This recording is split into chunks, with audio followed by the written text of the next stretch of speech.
Welcome to food Castro. இன்றைக்கி பார்த்தீங்கன்னா ஒரு ஸ்பெஷலான கேரளா டெசர்ட் செய்ய போகிறோம். அடை பிரதமம். அடை பிரதமம்ன உடனே நம்மளுக்கு ரெண்டு விஷயம் மைண்டு வரும். அடை எங்கே போய் வாங்குறது அண்ட் அந்த ரெசிபி எப்படி செய்கிறதுன்னு சொல்லிட்டு இந்த ரெண்டுத்துக்கான சொல்யூஷன் தான் இந்த ரெசிபியில் நான் உங்களுக்கு காட்ட போகிறேன். ஸோ அடை பிரதமம் செய்கிறதுக்கு மெயினாக 2 ஸ்டெப் ரொம்பவே இம்பார்ட்டண்ட். அதுக்கு அடை வந்து ரெடிமேடாக வாங்கியிருந்தீங்கன்னா அதுக்கு தேவையான மிக்சரை நீங்கள் செஞ்சுட்டு அதில் நீங்கள் போட்டு குக் பண்ணி எடுத்துக்கலாம். அப்படி இல்லைனா நீங்கள் அதுக்கான அடை என்ன மாதிரி செய்ய போகிறீங்கன்னா அதுக்கு ஃபஸ்ட் நம்ம அடை செய்யணும். அதுதான் ரொம்ப இம்பார்ட்டன்ட். ஃபஸ்ட்டு நம்ம இந்த ப்ரௌன் ரைஸை எடுத்து நல்லா சோக் பண்ணி ஒரு 2 hours வச்சிடணும். 2 hours சோக் பண்ணி முடிச்சதுக்கப்புறம் அதை நல்லா ட்ரைன் பண்ணிடணும். தண்ணியே இல்லாமல் ட்ரைன் பண்ணதுக்கப்புறம் அதை வந்து ஒரு ட்ரேலையோ இல்லை வந்து ஒரு துணியிலையோ போட்டு நல்லா காய வச்சு எடுத்துக்கணும். அப்படி இல்லைனா நீங்கள் கிச்சன்லேயே காய வைக்கிறீங்கன்னா தண்ணி இல்லாத அளவுக்கு, அதாவது அந்த அரிசியில் வந்து ஈரப்பதம்னுவாங்க, அந்த ஈரப்பதம் இல்லாத மாதிரி நல்லா ட்ரை பண்ணி எடுத்துக்கோங்க.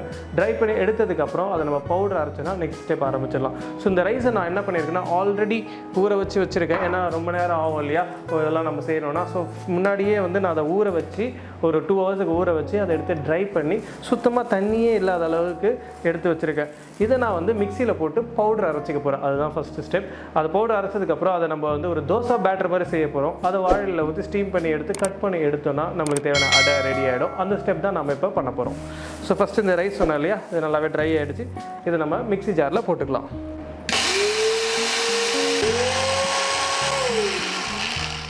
ஸோ இப்போ பார்த்தீங்கன்னா இந்த ரைஸ் நல்லா பவுடர் ஆகிடுச்சு. இதை நம்ம ஒரு பவுலுக்கு மாற்றிக்கலாம்.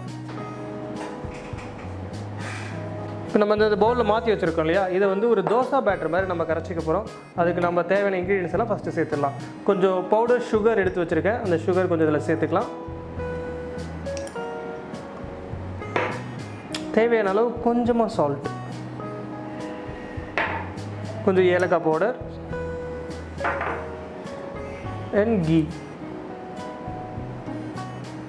ஒரு 2 டீஸ்பூன் அளவுக்கு கீ போட்டிங்கன்னா போதும். இதை நம்ம ஒரு தோசை பேட்டர் மாதிரி மிக்ஸ் பண்ணிக்க போகிறோம். ஃபஸ்ட்டு கொஞ்சமாக தண்ணி ஊற்றுங்க, ஒரே ஷாட் நிறைய ஊற்றிடாதீங்க. ஸோ அதுக்கடுத்து இன்னும் கொஞ்சம் தேவையான அளவு தண்ணி ஊற்றிக்கலாம். கொஞ்சம் கொஞ்சமாக நீங்கள் தண்ணி ஊற்றி மிக்ஸ் பண்ணிங்கன்னா கரெக்டாக இருக்கும்.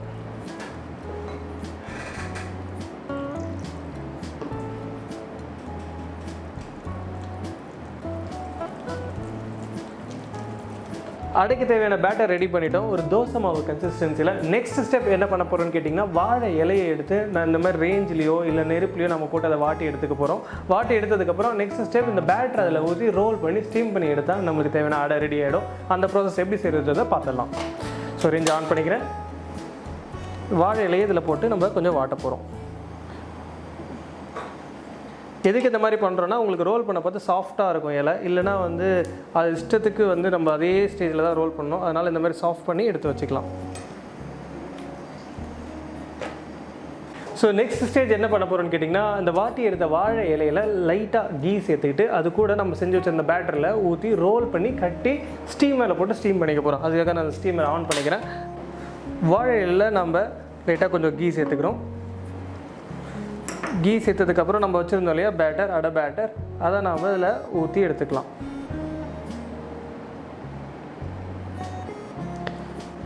இது வந்து இந்த மாதிரி நீங்கள் ஸ்ப்ரெட் ஆகிற மாதிரி எல்லா இடத்துக்கும் ஸ்ப்ரெட் பண்ணி விட்டுக்கோங்க. அப்போ தான் உங்களுக்கு வந்து அடை வந்து கரெக்டான ஒரு சைஸில் கிடைக்கும்.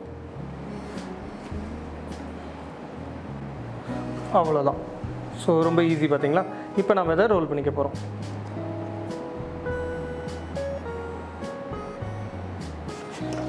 இது ரோல் பண்ணதை நம்ம இந்த மாதிரி நாரில் கட்டிக்கலாம்.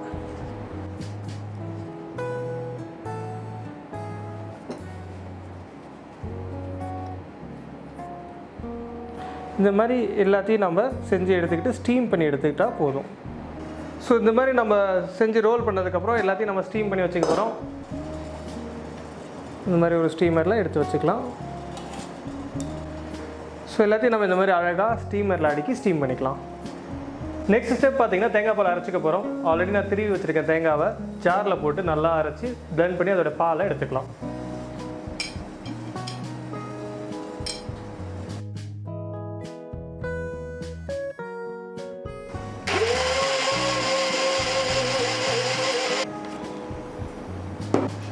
ஸோ இப்போ நம்ம அடை நல்லா ஸ்டீம் ஆகிடுச்சின்னு நினைக்கிறேன். அதை நம்ம எடுத்து கட் பண்ணிக்கலாம்.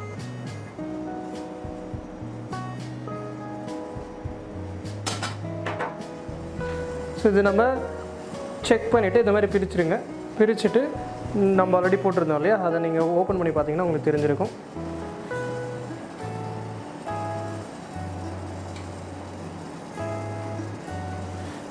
அவ்வளவுதான். இதை நம்ம சின்ன சின்னதாக கட் பண்ணிக்க போகிறோம்.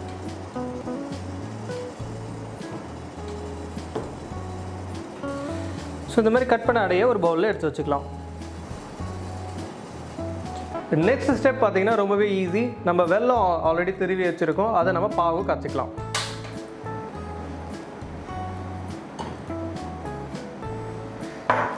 இந்த வெல்லத்துக்கு தேவையான அளவு கொஞ்சமாக தண்ணி சேர்த்துக்கிறோம்.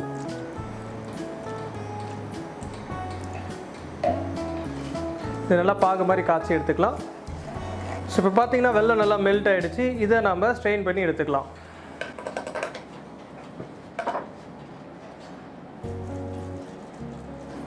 இப்போ நம்ம இந்த ஸ்ட்ரெயின் பண்ண வெல்லம் இருக்கு இல்லையா, அதை நம்ம அடுப்பில் வச்சுக்கலாம். அடுப்பில் வச்சதுக்கப்புறம் நம்ம செஞ்சு வச்சுருந்த அடை இதை நம்ம இதில் போட்டு குக் பண்ணிக்க போகிறோம். கொஞ்சம் ஸ்லோ ஃப்ளேமில் குக் பண்ணிக்கோங்க, ஹை ஃப்ளேமில் குக் பண்ணாதீங்க. கொஞ்சம் மாடரேட் ஃப்ளேமில் கொஞ்சம் இந்த அடையில் வந்து இந்த வெள்ளம்லாம் உள்ளே போகிற அளவுக்கு குக் பண்ணதுக்கப்புறம் நெக்ஸ்ட் ஸ்டெப் இதில் வந்து நம்ம தேங்காய் பால் ஊற்றி குக் பண்ணோன்னா நம்ம சூப்பரான அடை பிரதமம் ரெடி ஆகிடும். இப்போ பார்த்தீங்கன்னா நம்ம வெல்லம் வந்து அடையோட சேர்த்து சூப்பராக குக் ஆகிருக்கு. இந்த ஸ்டேஜில் தேங்காய் பால் நான் 2 பால் எடுத்து வச்சுருக்கேன். நார்மலாக நீங்கள் வந்து ட்ரை அடை போட்டிங்கன்னா 3 பால் எடுத்து பண்ணணும். பட் நம்ம ஃப்ரெஷ்ஷில் பண்ணுறதுனால 2 பால் எடுத்து வச்சுருந்தாலே போதும். இப்போ நான் 2வது பாலில் முதல் சேர்க்குறேன். இது கொஞ்சம் நல்லா குக் பண்ணிக்கலாம்.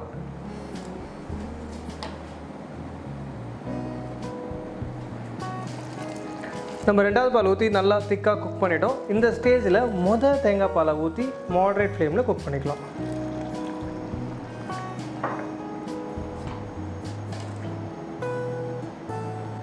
இப்போ இது கொஞ்சம் மாடரேட் ஃப்ளேமில் குக் ஆகி திக்காகிடுச்சுன்னா நம்மளோட அடை பிரதமம் ரெடி ஆகிடும்.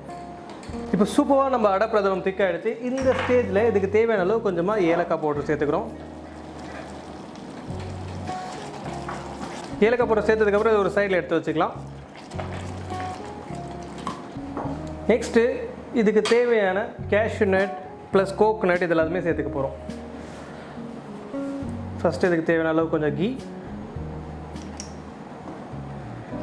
நான் ஆல்ரெடி தேங்காய் பல்லாக எடுத்து வச்சுருக்கேன், அதை நான் இந்த பேனில் சேர்க்க போகிறேன். இப்போ இந்த கீ நல்லா மெல்ட் ஆனதுக்கப்புறம் தேங்காய் பல்லை சேர்த்துக்கிறோம்.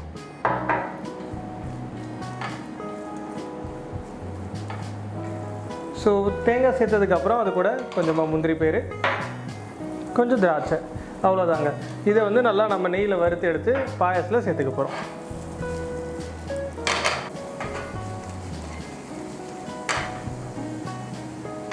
சூப்பராக நம்ம கேஷ்யூ நட், ரைசின்ஸ் அண்ட் தேங்காய் எல்லாமே கலர் ஆகிடுச்சு. இதை நம்ம அடை பிரதத்தில் சேர்த்து சர்வ் பண்ணிக்கலாம்.